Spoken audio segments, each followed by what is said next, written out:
Hello and welcome. You are listening to the Gay with God podcast, a safe place for us to share our stories and support one another. How long did we know? What challenges did we face? Did we lose our faith? When did we find our way back home? Or are we still searching? The stories you hear on this podcast will melt your heart and strengthen your belief that in God, all things are possible, and you can be authentically gay with the God of your understanding. I am your host, Midge Noble, and I am very honored that you are here. Hey everybody, this is Midge Noble, your host for the Gay with God podcast, and also the author of Gay with God, Reclaiming My Faith, Honoring My Story. I'm so excited today to introduce you to Dr. Lucas Hall. He is a psychotherapist, speaker, and lifelong person of faith whose work explores what it means to be fully human without separating the sacred from the ordinary.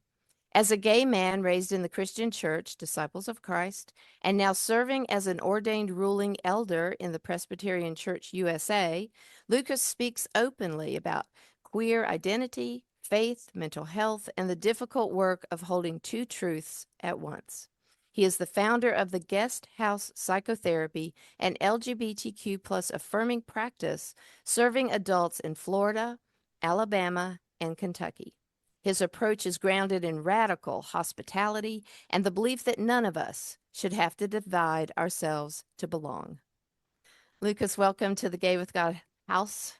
I'm so happy that you're here. Thank you. Thank you for having me. Well, it is a joy, and I know that the people who are not in Florida, Alabama, and Kentucky will be grieving a little bit that they will not be able to be served by you. But I'll tell you, I'm sure those who are in your practice and have gone to, all the other things you offer. I mean, you're multidisciplined, and I'm really happy to have you here. So tell us your story. Sure. So I will kind of go backwards a little bit. I was late in coming out. I was about 31 when I came out, and that was probably mostly due in part to the fact that I was raised Southern Baptist. And so growing up in the Southern Baptist church, I will say there are really great things about the way I grew up. I know the Bible really well. I was around some really amazing people who I still love to this day. However, Southern Baptist theology is a little harsh. It's a nice way to say that. Yeah, that's a very nice way. Yeah. It's exclusionary, and it's not really table oriented or really welcoming, which I think a lot of denominations say, hey, we're open, we're affirming, we're welcoming, but they're not. So anyway, so I think that I really, again, I grew up in Southern Baptist faith culture, like youth group, all the things. But I really think that one of the reasons it took me so long to come out was because I was deeply uncomfortable, not only with myself, but also like what that would mean for my relationship to the church and to the people that I grew up with and the people that I loved and all those things. The church that I grew up in practices church discipline. And so I made a decision. As a social worker, my theology, my beliefs, and my theology didn't really align with the Baptist church, but it's the church I grew up in. And one thing that I know from being human and from therapy is that, like, sometimes even if we're uncomfortable, we stay somewhere because it's familiar and it feels safe. Right. And so I think that was a lot for me, was like, I don't necessarily believe these things, but this is where I grew up. These are my people. And and so I really hunkered down in the closet. And so I just got to the point where I was like, I can't do this. And I think I finally admitted to myself after 31 years that I was gay. And if I think back to it, I was looking at your questions and I think back to it, I probably knew that I was gay, like as a child, probably like 3 or 4. Wow.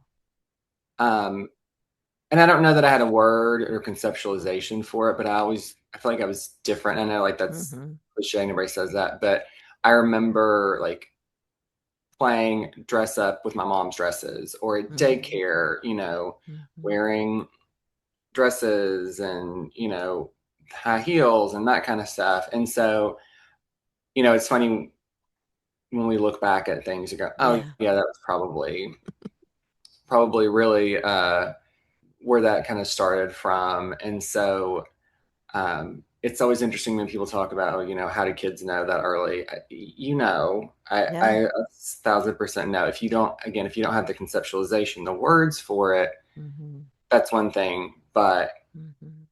I knew, and it took me 31 years to be okay enough Mm-hmm. with myself to say, this is who I am, can still love God and still be a person of faith, but also not believe that my lifestyle, I hate that term, I know. is sinful. Yeah. And so, I left, became disciples of Christ, which I have a really long family connection to disciples, all the way back to Cambridge Shrine, which is where Disciples of Christ started in Kentucky 200 and I think 80 years ago. So I have a long connection there. And what I found there was really like my ability to deconstruct and ask questions and not be afraid that I was going to go to hell because Mm-hmm.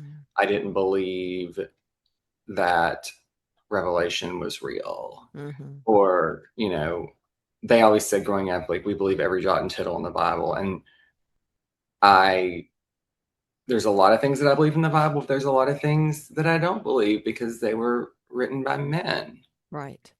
So that is kind of, my family has been very, very incredibly supportive. And I will recognize and call out the fact that for a lot of folks in the queer community, that's not their experience. Right. So I'm always eternally so grateful that my Mm-hmm. family has been so open and affirming. They were really funny because when I came out, my aunt and uncle, who are like my second parents, I said, honey, we knew you were gay. We were just waiting for you to know you were gay.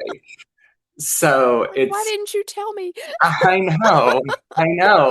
And I had another one of our close family friends, and she said, you're late to your own party. And I was like, well, why didn't anybody else tell me this? So, I guess it's a roundabout way of saying, I have my faith has kind of like run the gamut of like very like restrictive to also very like open and welcoming, and when you're reading my bio talking about radical hospitality, Mm-hmm. radical welcome, that really comes from my Disciples of Christ Mm-hmm. faith and theology that, all are welcome at the table. Christ invites all of us. It's Mm-hmm. not just those of us who say, oh, I believe I believe in you or I believe in God, because it's not my table. It's Christ's table. Mm-hmm. Right. So I've really tried to infuse that in my life. Not always great at it, but then also in my practice. Mm-hmm. So how did you know, um, like you said that once you were able to tell yourself the truth about who you were, that you knew that you could still be a Christian, you could still follow Christ. How did you know that? Because that was probably one of the biggest hurdles I had because I grew up Advent Christian, which is very similar to Baptist. I tell people that the difference between Baptists and Advent Christians are that the Baptists most often believe that when you die you go to heaven or hell, and we are the tired ones. We go to sleep after we die. We just wait for Jesus to come back. But it was very, literal word. damnation, abomination, lake of fire. And I was so terrified of that. It was preached all the time. And I had the hardest time believing that I could still be gay and have a faith. And how did you just, was it really that you just knew in your soul that that was true, or did it take a while for you to try to assimilate? Um, I would say that I think that I knew in my soul that Mm, it was true. Now, because I've always believed that God is love. mm, And so that, a very simplistic childlike view is God is love. If God is love, then God loves me no matter who, what, when, where. mm-hmm, And so, um, and I think the other part of it too is because the church has always, and faith has always been a major role in my life, that mm-hmm, I can't imagine a time without it. mm-hmm, But also, there's a lot of things that I have been uncomfortable with, even growing up, things that were said, things that, were read. And I was like, that doesn't really make sense. And so, or like, well, that doesn't sound like the person that I know God to be. And so I think it was probably a mixture of all of those things, but then also mm-hmm, being around people who, whether they knew it or not, were affirming. You mm-hmm, know, I have lots of friends who went to other denominations and their churches were open and affirming, or even my family going to disciples before I became a disciple and, hearing them talk about how everyone is welcome. I think what it really was is having that reckoning with me, with mm-hmm, myself, mm-hmm. rather than this like struggle about can I be both? And again, I recognize that that is not everyone's experience. That was that part of it for me.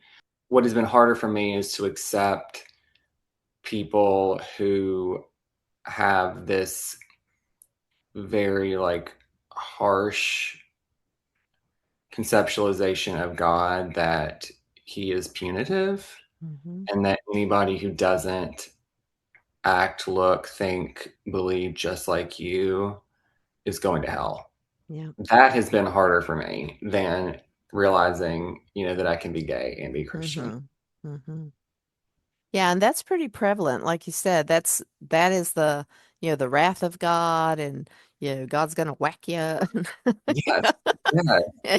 And that, that's that hellfire and brimstone that, that pure conservative churches heap upon you. And as a child, you just you believe it because an adult said it and they're so emphatic about it. It's hard to break that. And in the world today, you would think that after a while that would kind of like burn itself out, so to speak, and that more progressive and open and loving things would start to happen. I saw a quote the other day that said that, Trump did not make America racist. He just gave it permission to continue to flourish. And I believe that. I mean, we've always been racist, and Right. we've all always not been hospitable to the people who were here before us. I have a Native American shirt that has a lot of the chiefs on it, and it says, "If your ancestors don't look like this, then you're the immigrant," because we were not here first. Right. No, absolutely. And that's a whole other conversation, but that blows people's mind. And I think Yes. it's really around like the empire and, Mhm. stolen Yeah. land. So anyway, Yes. I could Yes. probably have another conversation for I another know day. that's the next podcast. Right. We'll keep a list of all the things that we're going to talk about. Yes, I love that. I love that. Well, I love hearing that your parents found a way to. So were they in the Southern Baptist Church also, and then switched to disciples? So, so my just a little backstory. My dad is deceased, but my mom still goes to the church that I grew up in. But my mom grew up independent Christian church, but then my aunt and uncle and a lot of my family are disciples, and so again, I've been around them. It's a really big. I'm from Kentucky, and Disciples was founded in Kentucky, and so it's very much like something that I had grown up with, and so. But no, I mean, everybody's been very, very supportive.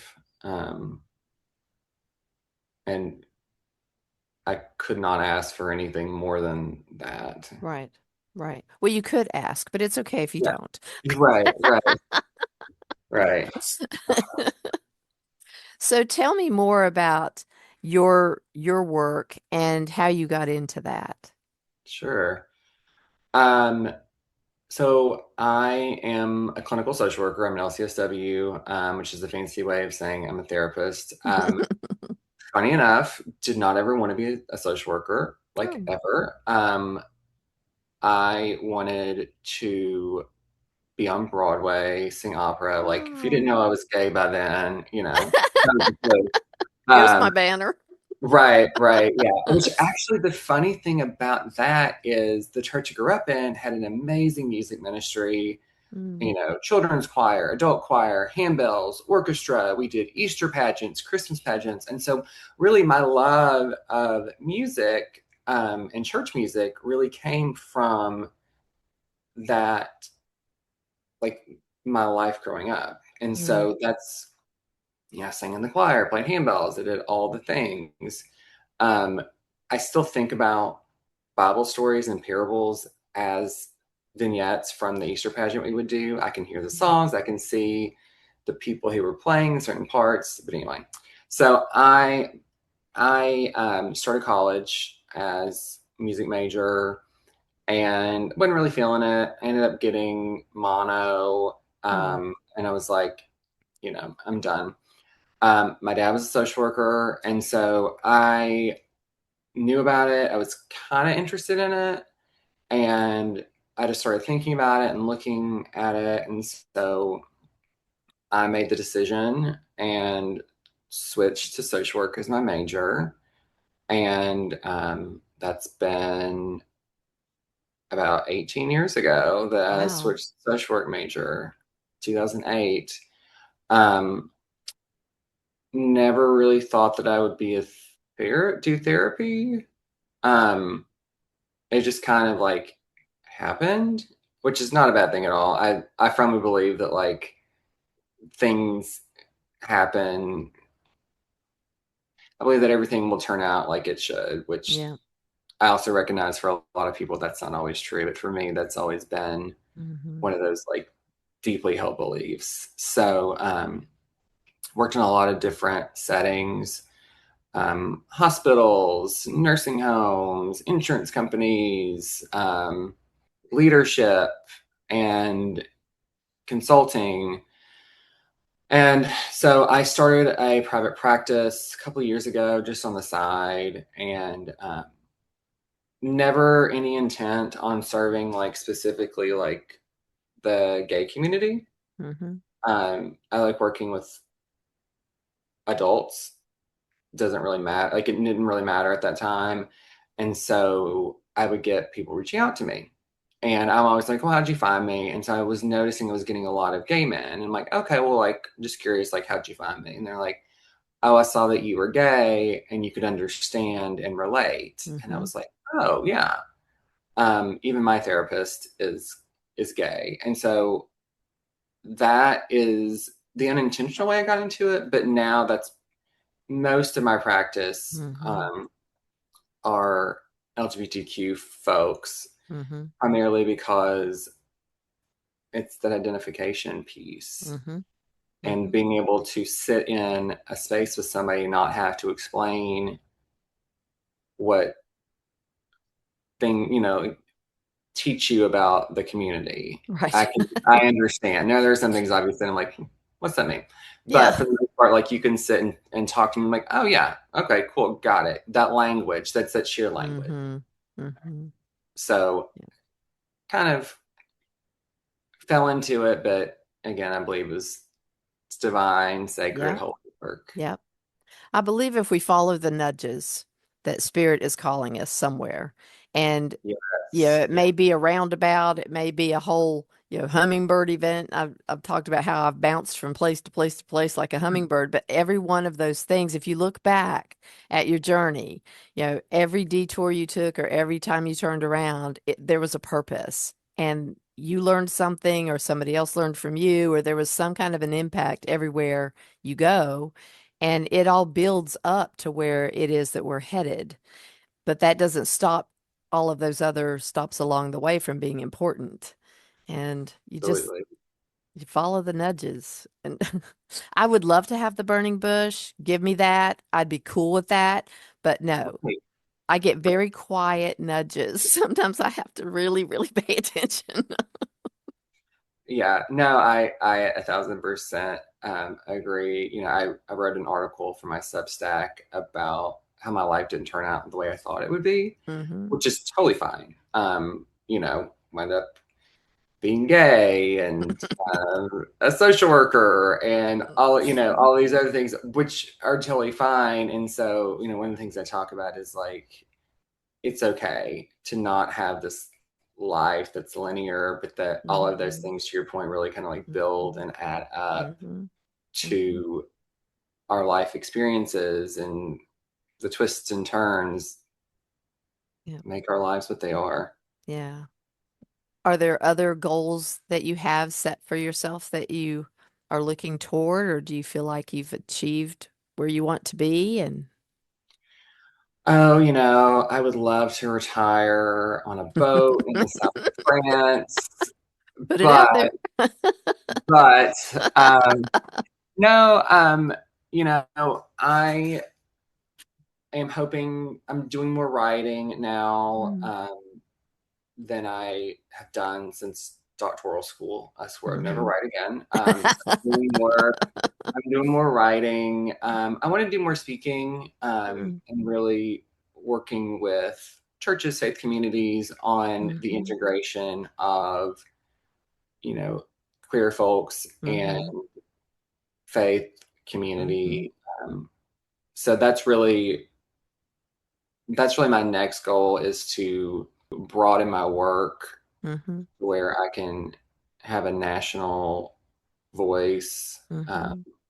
Because that's really my heart is helping people learn that, again, you can be both, and you like Hmm. two things are true at the same time. I have a tattoo that says wild and holy, and it's from a quote that says, I learned that I could be both wild and holy. And somebody the other day said, what's that about? And it's my faith journey. It's Hmm. learning be that I could be both. I can be gay and a Christian. I can doubt and I can believe, Hmm.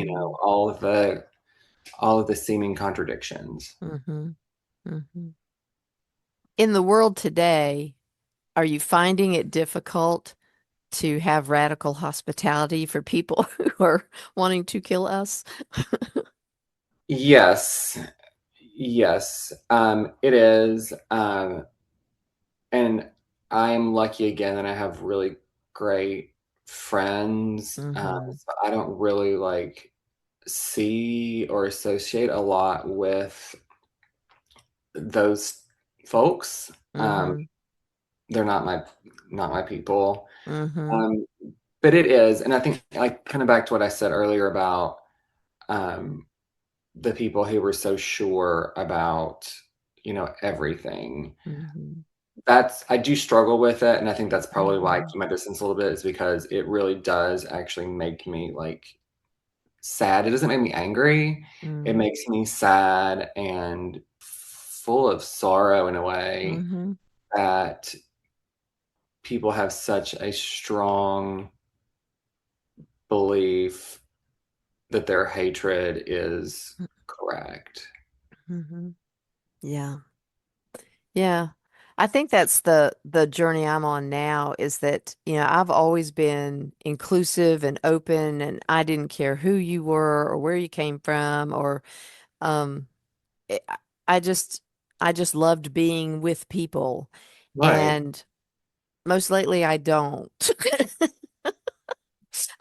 My circle is getting smaller and smaller because it's just amazing how much hate there is, how much people are willing to do to other people to hurt Mhm. them. Um, I think it's just surprised me. We were so, for myself, I don't know who else, but for me, the Obama years were just a breath of fresh air. I'm not political, so he could have been the worst political president. But as far as being someone who was progressive and kind and thoughtful, and I just felt like we had turned a corner. And I know he wasn't the one that maybe would have given us our marriage because Biden was kind of like directing that, but he was open to it and he's embraced it. So it always takes a village to get to where we need to go, but that village was really powerful, and we were very comfortable, I think. And Yeah. now we're not. And that is hard. It is hard to cope with the everyday wonderings of how much worse can this get. And we shouldn't ask that question because if you know about the law of attraction, that's Hmm. really not something we need to be doing. Right. Right. I tell people in therapy all the time, I'm very much so like if you speak it Yeah. into existence, it will happen. Yes. Yes. That's why I'm trying to shut up. But I No, have so many questions and I'm an Aries and it just pops out. no, and I get it. And I think again, I don't have all the answers Yeah. because I know I had friends that voted for Trump the first time, Mm-hmm. and I had a really hard time with that. It was before it came Mm-hmm. out. I really tried with it then. And what I had to recognize, and this helped me, Mm-hmm. not saying it's helped anybody else, but was that people voted, they voted because that's what they felt like was best for them and their family. Mm-hmm. And they're good people. A lot of people I know are good people. They're not, malicious or, any of those things. And so for me, that was what I really had to cling on to was they made a decision that they felt like was best for them and their family. Mm-hmm. And how do we meet on the human level? Mm-hmm. Mm-hmm. Yeah, I think there, and I've heard this from other people, that if you met someone that voted for Trump and you didn't know it, you would probably be embraced with hospitality or kindness, and you wouldn't know. And I think there are extremes to everything. So there are the extreme people who are just they drank the Kool-Aid and they can't come back from it.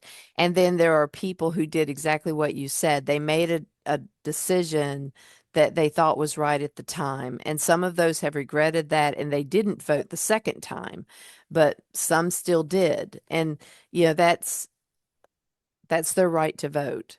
And I get that in my head. My Right, empathetic screaming heart goes, oh no, wake right. up. Yeah. Yeah. But I do want to be able to go back to the person that I was, that I'm embracing everyone and the love Sure. is palpable inside of me. And I think that my default is always anger. It is that thing of anger protects me. I'm Hmm. energized. I'm not letting you get to that place in my heart that you just broke. And so that's my default, which is not healthy for me, really. So that's the one thing that I think that this whole stuff has brought out in me, is that my capacity to cut off the feelings and just be energized to say what I need to say and to speak the truth and to try to convince people, which never works. But that's the place that I need to pull back and just be in the space that I have always been in, is open and loving and being there to build other people up. No, it it is hard. Hmm. I mean, I saw somebody's post the other day talking about the Democratic Party was evil. And those are the things I struggle with because I don't know that I would specifically use that word to describe, you know, the Republican Party, another party. I just don't think in those terms. Like that's a very like concrete thing to me. And Mm-hmm. also you're making this like blanket statement. And so like Mm-hmm. that's what I struggle with. I'm like, how do you like you're making an assumption? Mm-hmm. How do you Mm-hmm. how do you know that? Yeah. Yeah. And what is evil? I have used that term. I have, because in my mind, evil is something where you don't care what happens to the other person. That you have that much hate in your heart that you're making decisions that are hurting other people, and then Right. and that feels evil to me. But that is also, like you said, it's an assumption and it's a judgment that I don't know why they made that decision. So that's why I have to be really careful, because, you know, like I said, my mouth opens and things come out. And in that emotional rage, I will call evil out.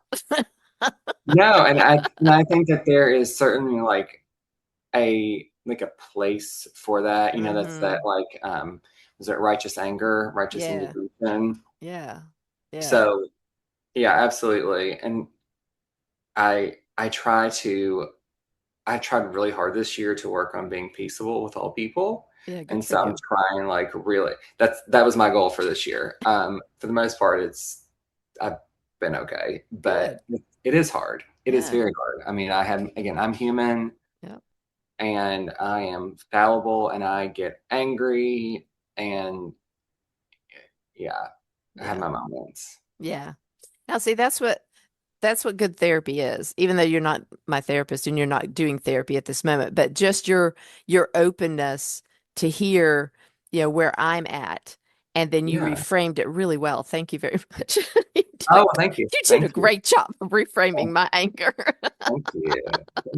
But seriously, I mean, I think that's what it takes when people come to the table. And as you know, I was a therapist before I was a coach, and you learn how to sit in a room with someone that may be radically different from you. I mean, I've had people as clients that loved me. They would tell me they loved me. I did the best thing for their family while they were spewing hate about all homosexuals and how they needed to be killed. And I'm Right. just like, you know, and we learn how to just bounce that off and continue to do the job that you do for your client. That's not what they're talking about is part of why they're there, but it's not really why they're there. They're there for their kid, Right. and it's the family, but yet, they'll come off and talk about things, and they're like, and I would sit there with this look on my face that I hope was open and affirming for them to say whatever they needed to say,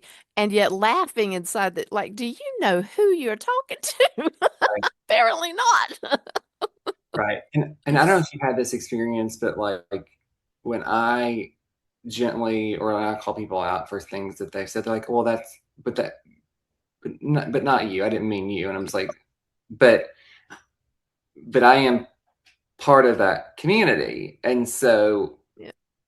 whether it's not me or it is, I'm still part of the community and you're making a really big global statement about a bunch of Yes. people who don't know. Right.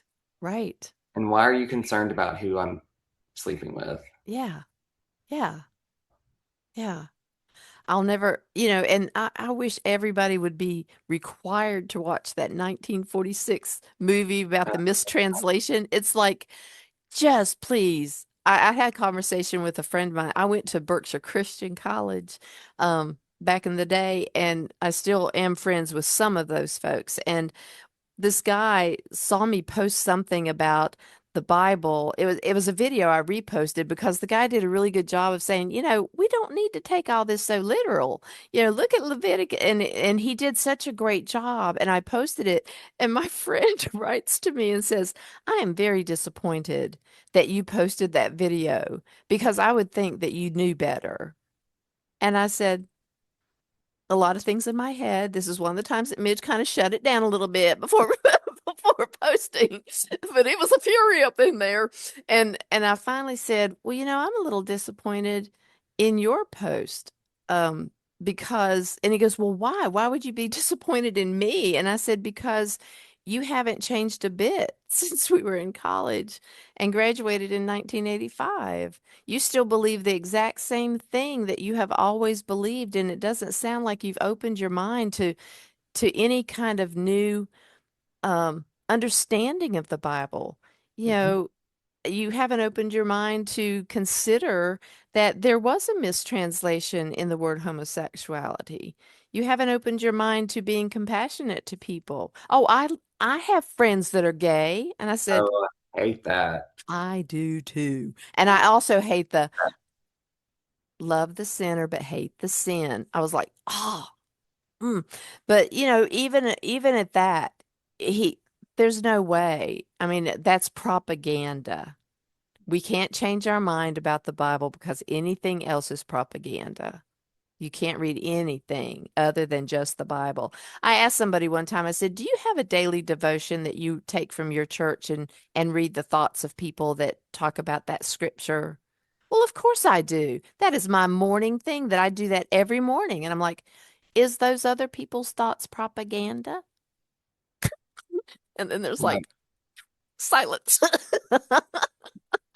I mean, you've got to explore. Questions is how we all evolve. I mean, yes. My mom always said my favorite question was why, which is probably why I'm a good social worker. Is because I ask a lot of questions, or, I wonder statements. I wonder this, but I have become very suspicious of certainty. mm, Um, and what I have thought about a lot is that I respect people who are so concrete in their faith because they believe so heavily in something. I, mhm, you know, good for you that you have such a strong belief in that. mhm, Um, but what I have realized is that certainty doesn't allow us ways of seeing or hearing what spirit might be saying or moving mhm, or working, mhm, because we have this idea that this is what God looks like, and this is what God does, and this is what God says. And if you mhm, don't meet these things, then, you're a Samaritan. mhm, mhm, And I'm very, very suspicious about mhm. it. I always get uncomfortable when people say, in the sermon, God is trying to tell us this. I'm like, Uh, uh, and I believe that it comes from a good place, and even mhm, like very good sermons, but I get very uncomfortable when people say this is what God is saying, mhm, because I think that we, instead of us being created into God's image, we have created God into our image and our mhm, finite thinking and our ability as humans to put things in boxes. And so mhm, we put God in this box. mhm. Yeah. My one of the stories I always tell people is that when I was 4 or 5-ish, my brother was born, and the whole year, or however long my mother was pregnant, um, my daddy would say, because there was my sister and I, my sister was born first, and then I'm the middle child.